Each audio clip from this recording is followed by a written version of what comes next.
GM everyone, welcome back to another episode of Touchclass Podcast. You guys might have heard about creator capital markets and all other kinds of acronyms for that, but we finally have robotics capital markets. Ex Machina is something that's soon going to go live, and we thought of having Mauricio on and talk more about robotics and what's happening in that space. But yeah, welcome to the show. Yeah, thanks so much for having me. Excited to be here. Awesome. Before we get started, why don't you give a quick intro about yourself, your background, how do you get into robotics, and how you start Ex Machina? Yeah, for sure. So I've been building in the crypto space since 2019. Started, leading like ecosystem teams. Mostly growth and BD. Worked in ecosystems like Ripple, and then Cosmos, mostly doing DeFi stuff. Until I kind of got bored and we're doing a lot of repetitive things in crypto. Until I came across this company called Peak, which I led the ecosystem and growth team there before starting Ex Machina. Peak was building something new. This was 2023, I think, beginning of 2023. Um, and there was still really nothing like it. Like Deepin wasn't even coined. There was no convergence of like the machine economy, but it made total sense to me. I think it was just obvious that machines were going to transact with crypto, most likely stable coins, and there was going to need to be infrastructure to make these robots, smart cities, machines be able to transact in the real world efficiently. And this just made total sense. So I decided to go all in there. And as I worked in at Peak, growing that ecosystem, I seen there were so many different opportunities. During that same time, I met my co-founders actually at South by Southwest in Austin. We were at a conference there. There she is. Yeah, there she is. Jessica, the busiest woman on earth this week, preparing for lunch. Good How are you? to see everyone. Yeah, yeah. So just to continue on that, so we kind of met at South by Southwest. It was when ChatGPT had just come out, maybe like 3, 4 months prior to that conference. Uh, and it was so obvious that intelligence was no longer scaling linearly. It was just going exploding, right? And you were seeing the amount of adoption in ChatGPT. It was the most adopted app ever. And for us, it was clear working in hardware for some years. My co-founders worked in hardware for some time as well. Mercury, he's not here today, but it was just very clear that this intelligence was gonna seep into hardware next. Like that is to us was so obvious then.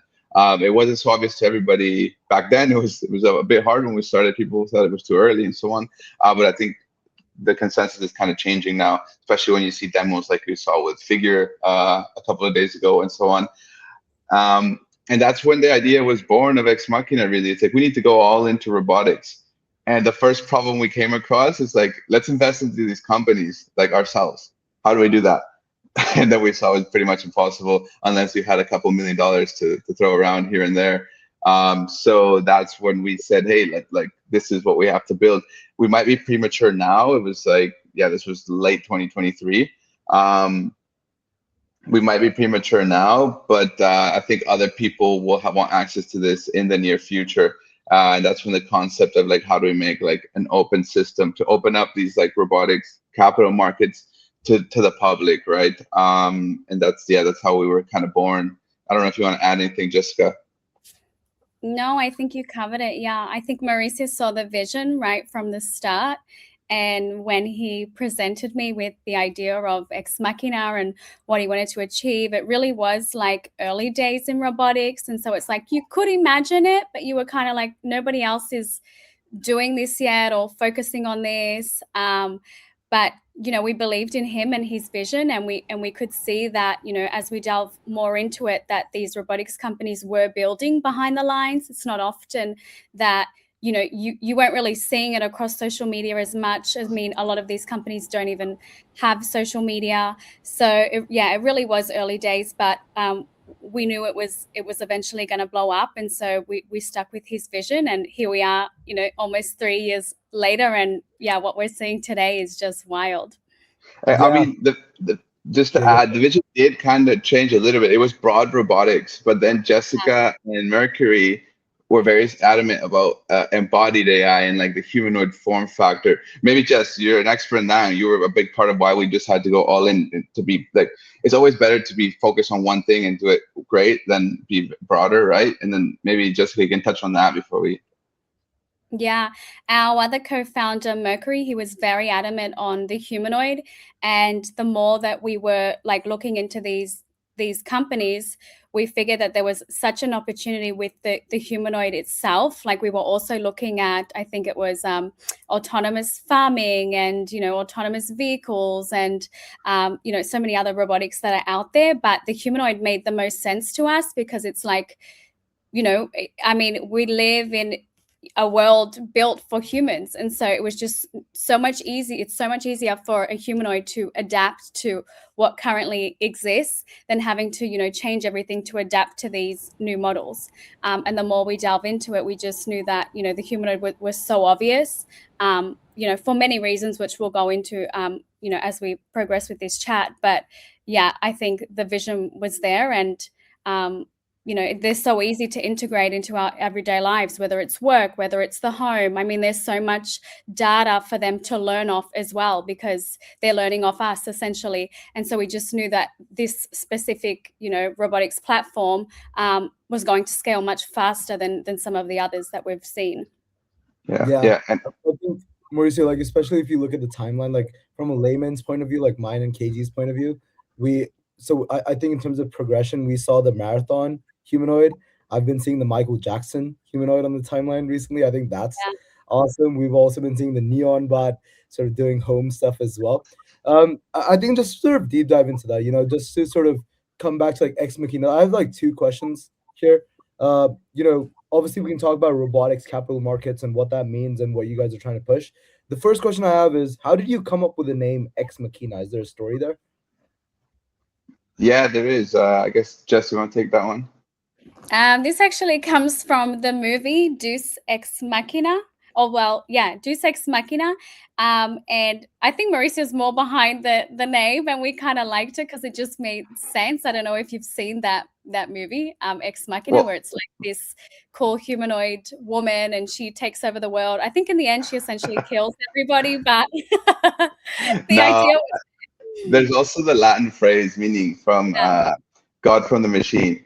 So like it's like a hopeless situation, and then this machine comes down and kind of saves this hopeless situation. And it's like it literally means in Latin it's God from the machine. So it's like bringing that machine. And obviously Ex Machina is just the machine, and Deus is God. So then the token, that's why it's Deus Ex Machina. And the movie also goes with it, gives a little bit of a negative twist in a way. If you want to watch it, I just Googled it. It's on Netflix. So if you want to go stream there. It's a good movie. It's actually a very good movie, yeah. But yeah, to kind of set the stage, guys, like one of the things I've been kind of diving deep into last couple of years, we've been seeing this new form of capital formation in crypto. We've seen so many launch pads, so many different things, giving new, kind of democratizing access to everyone to invest into things early. And one of the things that I think retail kind of was left out is the SpaceX, and all these bigger companies and fintech, Stripe. They're all around $1 trillion, and pretty much no one got access unless you have wide network. Is that like how you guys got started, where these generational companies were not available for everyone to buy? How did the whole thesis start? What's the problem set here? Is that like the main thing here that we're trying to kind of accomplish? Yeah, exactly. So the robotics capital markets just refers to the whole financial ecosystem around robotics, which includes venture capital, private equity, and public stocks, right? And those are all pretty much, besides public stocks, it's pretty much all confined to institutions and venture capital. But we wanted to basically open that up to more people. Exactly. Our thesis was this back then, but we hadn't seen this explosion in pre-IPO stocks in AI yet. It was just starting, right? Because ChatGPT was just becoming adopted then. But we had already pre-seen that was going to happen. Right now, what you're seeing with these, there's a lot of ETFs and tickers that are basically bundling a lot of these AI companies, and they're trading at massive premiums. So you're seeing that for AI, and I feel like robotics is that lagging indicator of where it will be in like 3-4 years. Because AI, you're seeing the stuff being used by everybody every day, right? Claude is making everybody's life easier. People are, it's already replacing a lot of entry level development work. It's just it's working, right? It's already mainstream, is what I'm trying to say. Robotics is not mainstream. When Neo starts going to your house and Sunday Robotics and all these other robots are in your everyday life, start doing service jobs in 3, 4, 5 years, that's when you'll see this explosion in robotics, because the normal people will be like, wow, I need to invest in these companies. By then, we're trying to position ourselves in a way where when this does happen, we're very well positioned. When these companies are going into IPO, like I saw OpenAI is filing for IPO now, you're going to start to see this or a couple. So it's basically a lagging indicator. So physical AI is just the next step, and we're preparing for that as an ecosystem, not only with the DAO and taking positions. So the DAO has already made 7 different investments into these blue chip robotics companies. We're not trying to reinvent the wheel or do anything. We're just taking the bets on the most solid private companies that are backed by Amazon, Jeff Bezos, Elon Musk, you name it. Like, we're not trying to pick these little guys early on. We're just taking the blue chips that are proven, that are backed by the best, and trying to create a strong portfolio. We know not everybody will win, right? Some won't win, but if you get a couple of the winners, that's enough to kind of, do something really special.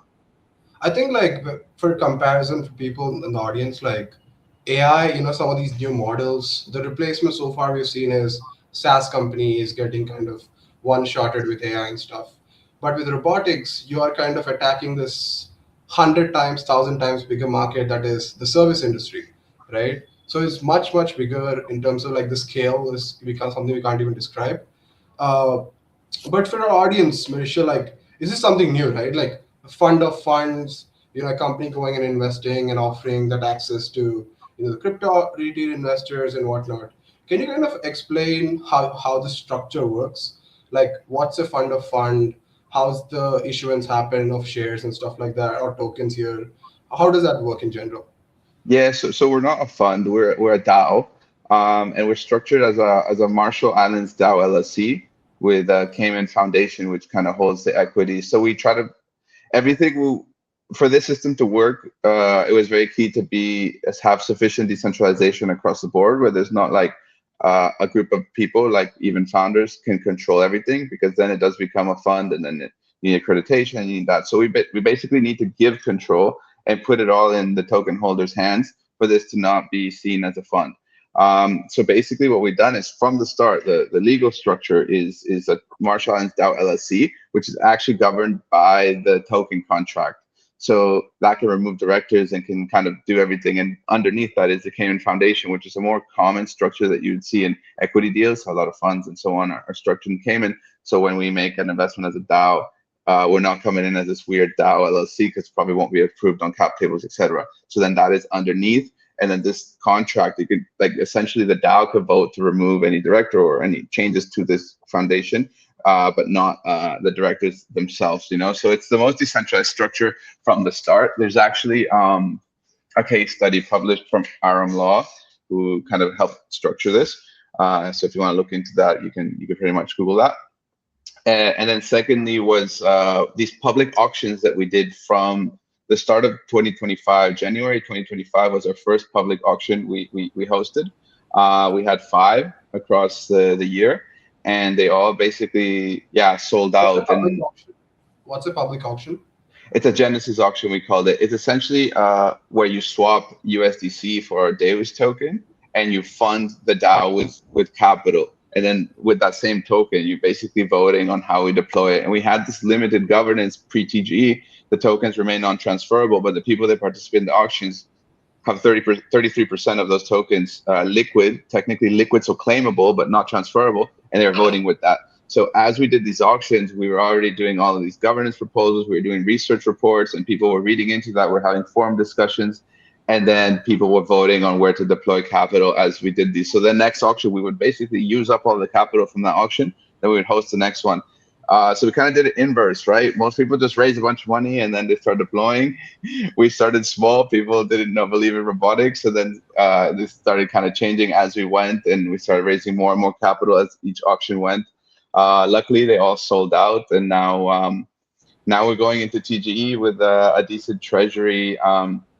Into 7 of the top robotics companies. Some capital still left to deploy, and now RCM protocol, which is Robotic Capital Market Protocol, is set to launch a couple of months after the TGE, which will tokenize basically individual SPVs for specific assets and pair them against DAOs. So it's like a revenue generating protocol that will feed back to the DAO, and then the DAO can basically acquire more assets, incentivize staking rewards for XDAOs holders, and potentially do token buybacks and burns. So we now got to get the economic wheel flying now that we have that. So this is what differentiates us from like a normal closed-ended fund. Then we'll have the ecosystem and the basically revenue generating protocol that will also feed into this DAO, and that's kind of the structure that we've set up.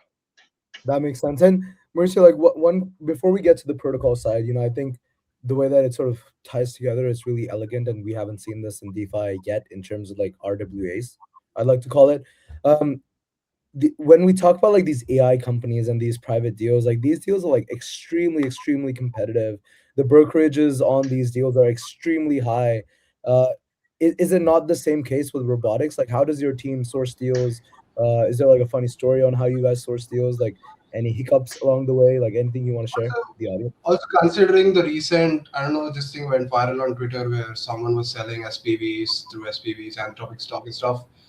Did you guys face something like that as well? Yeah. So we basically always make sure that any SPV that we participate is like on one of the larger like platforms or directly on the cap table. And then when they're on the larger cap platforms, we ensure that it's issuer approved SPV. So the issuer approved that SPV to happen, and they're on the cap table. So how this works is we've actually over the years we've kind of built a strong network of brokers. Really, there's different platforms. There's quite a few of them. So there's like Hive, there's Equity Zen, there's Zambato, there is Forge Global, for example. So there's a lot of these different platforms that have these different SPVs. And what these platforms usually do is depends on your check size. If you're big enough, we do have a couple of investments that are directly on the cap table. For example, we're on the cap table of 1X and a couple of others. But for some of these companies, what these big platforms do, the secondary trading platforms do, is they create their own SPV, maybe like $25 million investment. They get capital from their investors, and then they sit at the cap table. So let's just use like Hive, for example. Hive will be sitting at the cap table of Neuro Robotics, and within that SPV, you have people on the platform. It's a bit more liquid just because then you're able to actually trade within the platform. And if it is approved by the issuer, then you basically just have this SPV where you can go back to that Hive platform and be like, let's say they have a next funding round, you can be like, hey, I'm looking for liquidity. Can I sell X amount of shares? They'll post it on the platform and there's a buyer. You can trade within that SPV rather than going roll for process, having to ask for the right, to have the right of refusal. Other internal stakeholders can buy those shares if they don't want to hit the market at that price, for example. So there's a longer process. And here you're just trading within this structure. Yeah, we've got a pretty good network now. I think it's just networking, and we've built it over the last 2.5 years. That makes sense. And then how much does the DAO participate in like investing decisions per se? Like, is it more like you guys send the proposal and then the DAO decides on if we should hold this position or not, or can DAO members also actively source deals? Like, how does that work within the DAO? Yeah, pre-TGE, it was just, we were limited because we didn't have like the whole V token governance. We couldn't have the different models. We were just like these non-transferable tokens voting. So it was just us. But now at TGE, we have a governance structure where it allows any holder over 0.5% of the supply to create a proposal as well. And no, we don't actually like just decide everything. What we do is we make like research reports and blogs on like the best companies that we think are out there. Like, for example, now we've invested in a lot of the hardware manufacturers, but we think we're missing a layer, which is the brain. Like, who's building the actual AI for general purpose machines, general purpose humanoids that can plug into different type of humanoids, right? Like China's creating a lot of really good hardware, but not all of them are very are actually building AI. They use different open source, or they need to plug in something for that machine to be really useful and take it to the next level. So they'll require this kind of AI software. Google DeepMind is doing this. Physical Intelligence, Forge Global, not Forge Global, Field AI. So these kind of companies are the ones that we're looking at now, because we think these are going to be like a couple winners take all, not like the hardware side, because there's geopolitics, there's different countries, lots of reasons for why that won't happen.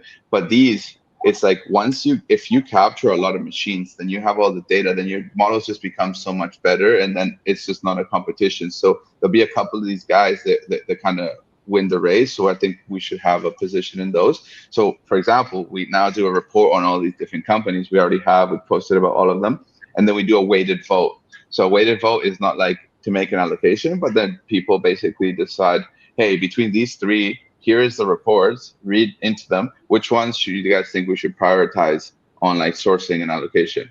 And then the sub DAO North Star Council, which is constructed of founding members and core contributors, then do the sourcing. But basically the community has also a vote in the weight, in the weight of picking what to prioritize. Yeah, I was just going to add to that. We also do speak a lot with our DAO advisors as well.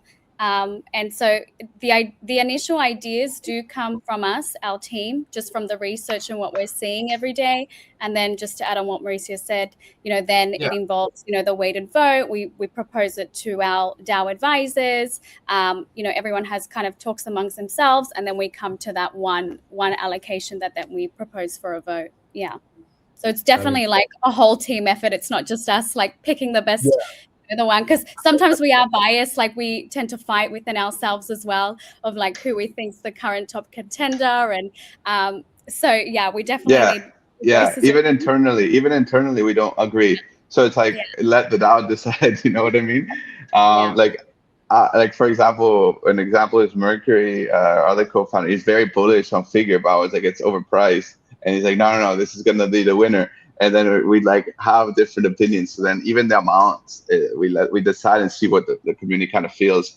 And another good example was Foundation, which is a defense robot. So it's like a humanoid that's built for military use. So that's a bit like on the, it's not clear to everybody if we should support it or not as a DAO. We put it up because it was an opportunity. It's not for us to decide, and the DAO voted against it. Yeah, we also had internal feedback for that one. Like some of us were for it, some of us were against it, and then we proposed it, and in the end, it did get declined by the community. And what we thought is like, it's not for us to choose or be the ethical like gatekeepers. It's like, if we think this could be good for Deus holders as a whole, like it's our job to just bring the opportunity and let them decide. You know what I mean? So that's the approach we take. I think like within such a DAO, like there's obviously going to be like disagreement. Has there been a deal so far that has just been like consensus, like everyone thought it was a great deal? So most of the votes, to be honest, besides that one, are like 90-something% approved. So most of them are consensus. I to be do honest, think people just want exposure. Yeah, and the 7 that we've currently got in the DAO, like they really are some of the top contenders right now. Like we got pretty lucky there, I think, with our allocations, and you can't kind of argue against them. I mean, besides the defense robot, but all the others are they're fantastic. Also, one thing I was curious about, I think Mauricio, you said in the beginning that you're just investing in the best of the best, like the ones backed by Amazon, Google, and whatnot. Like these growth stage companies, you're putting in big sums of money. Are you also like, let's say, 90% of the funds for that, a small percentage for these very small startups that are kind of taking these big technical problems? Because that's bigger moonshot than investing in, let's say, Figure at 50 billion, right? Are those things also kind of in the works, or are you just focused on let's just put all our money in the best of the best and just back the winners right now? I mean, it's all up to the DAO, right? Like if there's an opportunity that comes along, those ones are also not really that liquid as well, the smaller guys. So there's more risk there. It's all up to the DAO. Like if the opportunity comes and it's there, we propose it. You know, if we think it makes sense. Like for example, Sunday Robotics, they're smaller, but they're coming up really, really quickly. Like that's something that we would definitely be interested in. So not just like the smallest kind of companies, just if it makes sense, if their go-to-market makes sense, if they're capturing some sort of stack of the humanoid that we don't have exposure to that makes sense, then I think it's something we should consider and bring to the DAO for sure. And it might be a good time, Mauricio, to mention our Deuce Labs as well. Like we're not solely just investing in these humanoid robotics companies. We do have our Deuce Labs, which is our incubation hub, and that's all about growing the infrastructure of humanoid robotics. So we proposed Robotico, which is a super cool market intelligence platform. It's yet to go live, and it's kind of like the Crunchbase of humanoid robotics, having that one central place to find all information. And that was a project that we proposed to the DAO. So it's not only humanoid robotics companies, but also the infrastructure building around it. Yeah, because that was a huge pain point. Like when we were doing research and trying to find stuff, it's impossible. Like you can go to like you have to go to so many different sites, different reports. There's no place. Like Twitter is also fragmented. You can't find the top voices in robotics. You know what I mean? So we wanted to create a place or like a platform with these founders that will kind of cover all of this and have the coin market cap. And obviously by default, if we have access to a private company, that this would be like user acquisition that will just float to XMAQUINA, get the Deus token or the sub-DAO token trading through XDeus. So we thought it was a very strategic move. And you never know, right? So a company like that could be acquired by some big player just to own the narrative, and then the DAO owns 20% of that. So it could be massive upside as well. So we are also trying to build useful stuff for the ecosystem, the broader robotics ecosystem. Awesome. Other thing that, people obviously US is kind of leading all things AI. They have all the frontier models, but people are really interested in the growth story that's happening in China as well, and how they are leading in robotics and manufacturing. Obviously they have a lead. Is like the country important, or is it like deal flow from anywhere and any place accepted, or is it only US based for now? Because there's so many people who want to get access to stuff happening in China, but they can't. Is that a focus in terms of like adding those kind of companies, or is it just US based for now? No, there actually is a way. We're actually looking into it. There is ways, but it's a lot more difficult, of course. So you have to be a Hong Kong-based entity. So we would have to basically spin up a Hong Kong-based entity, and then you could invest through that instead of the Cayman Foundation. So there are ways. It's just not as easy. But it's something that we're prioritizing as well, because we know China is a top contender. If we can only invest in US and Europe, we're kind of missing some of the market. So yeah, I agree with you. And I think that sort of leads on to more development. Like Mauricio, you used to work at Peak, right? Like what do you think about like the intersection of robotics and crypto, where there's obviously like all these operator incentive mechanisms. There's so much going on in that space. Is that a space that you guys will focus on as well, or what's happening there?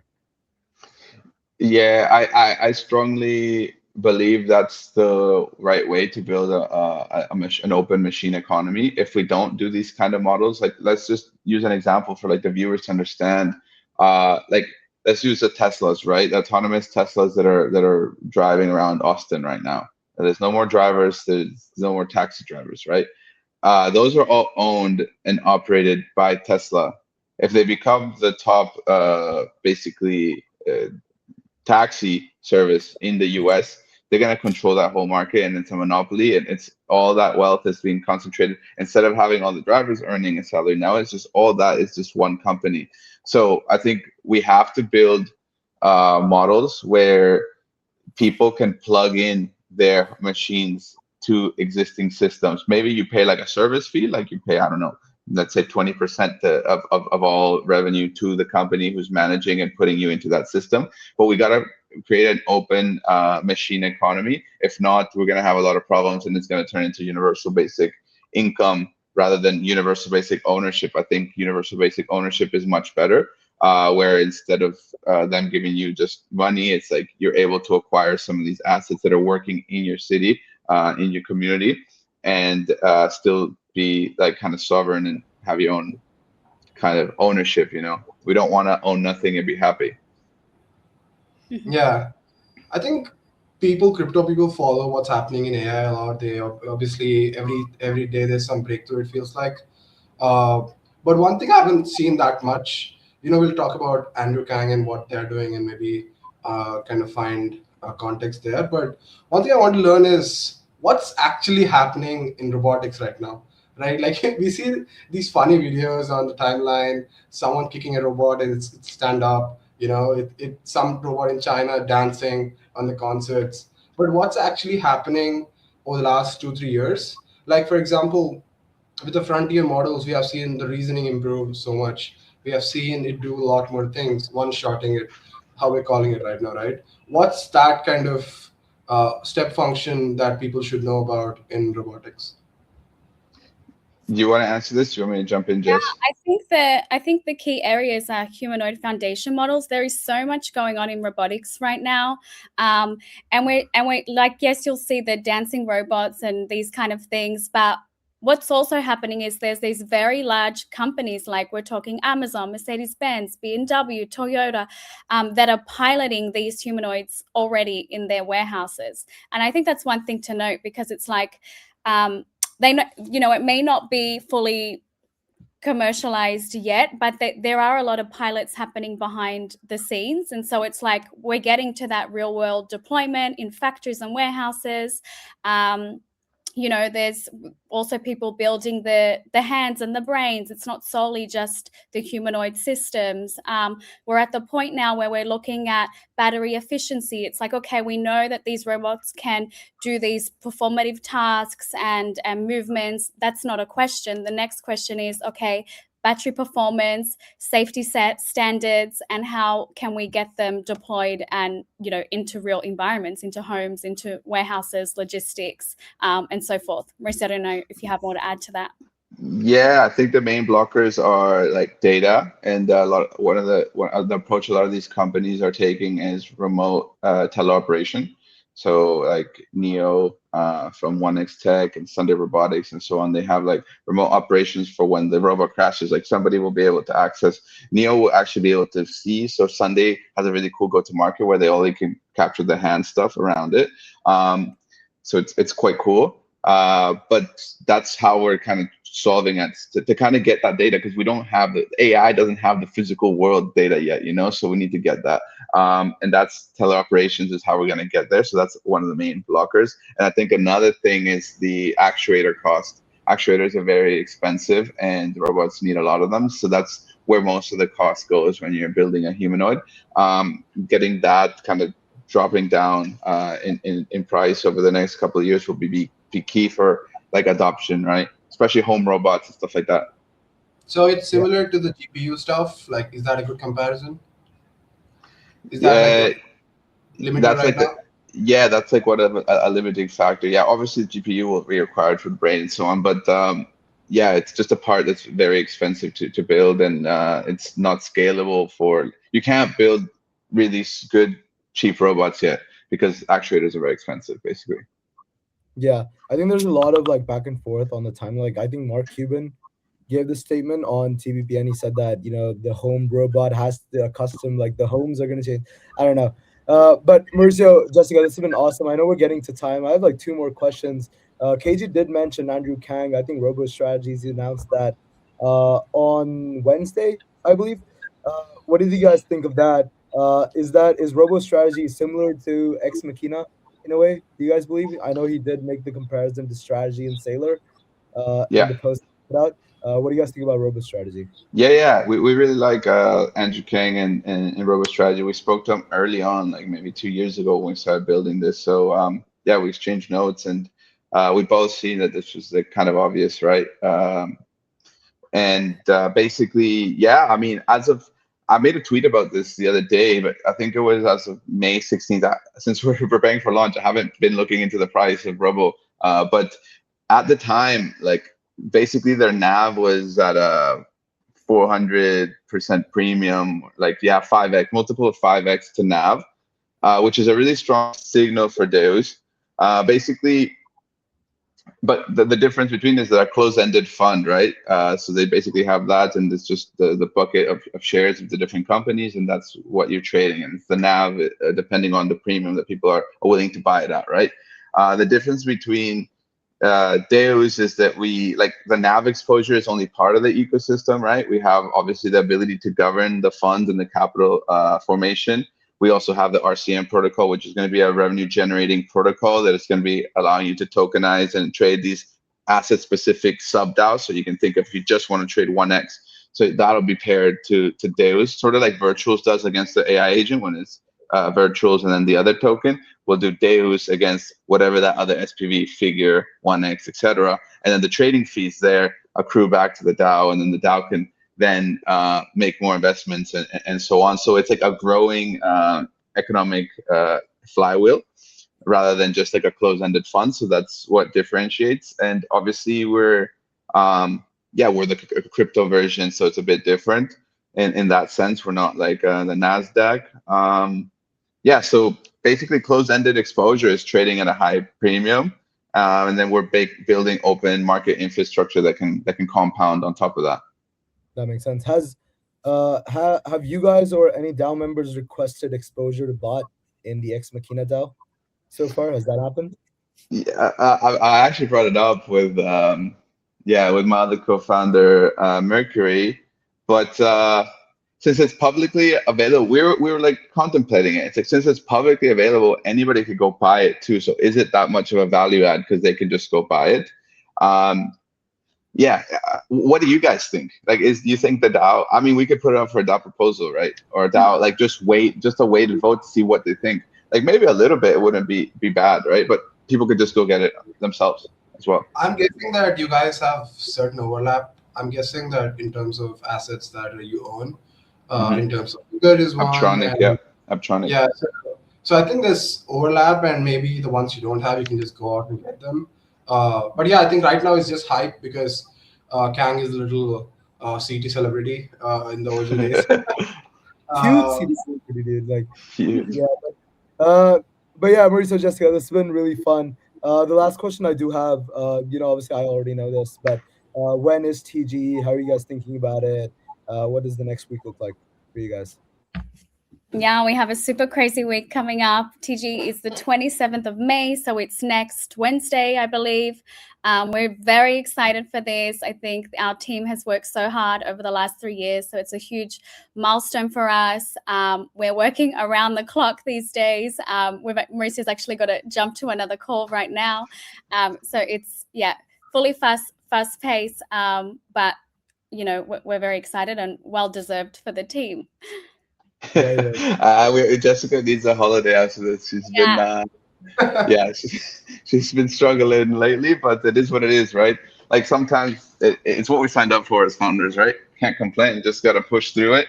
But really looking forward to it. I think I think we're excited. I think we got a good partners on board, and I think it will be good. Awesome. That's Jessica and Mauricio from XMAQUINA. Go check it out, guys. And again, thank you so much for your time. Thank you so much for having us. Appreciate you. Thanks, guys.